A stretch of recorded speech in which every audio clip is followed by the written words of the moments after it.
The expansion of Islam in the 7th century was one of the most remarkable events in history.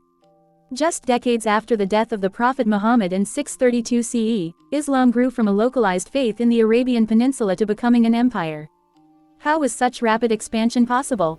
First, it's important to understand the political context of the time. The two great powers dominating the nearby world, the Byzantine Empire and the Sassanid Persian Empire, were weakened after decades of mutual warfare. This left many frontier regions vulnerable, poorly defended, or discontent with central rule. When Muslim forces arrived, many of these populations, such as those in Syria, Egypt, and Mesopotamia, offered little resistance. Second, the Arab tribes united under Islam gained cohesion and purpose. Before Islam, Arabia was a fragmented land, often torn by tribal conflicts.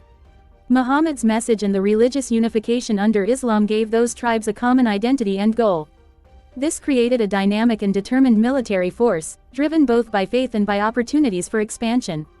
In addition, Muslim armies were mobile, efficient, and accustomed to desert warfare.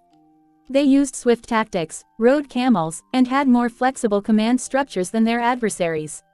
But the expansion was not solely military.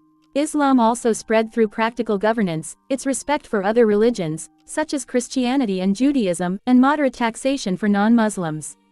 The spread was more political and cultural than purely religious at first.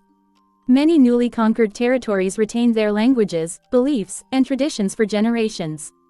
However, the prestige of the new Islamic power, combined with social and economic incentives, gradually led many communities to convert to Islam. In summary, Islam expanded so rapidly in the 7th century due to a combination of factors: the weakness of neighboring empires, the unity and motivation of Arab peoples, effective military strategy, and tolerant administration. It was not just a military conquest, but a broader process of social, political, and spiritual transformation that reshaped the course of history.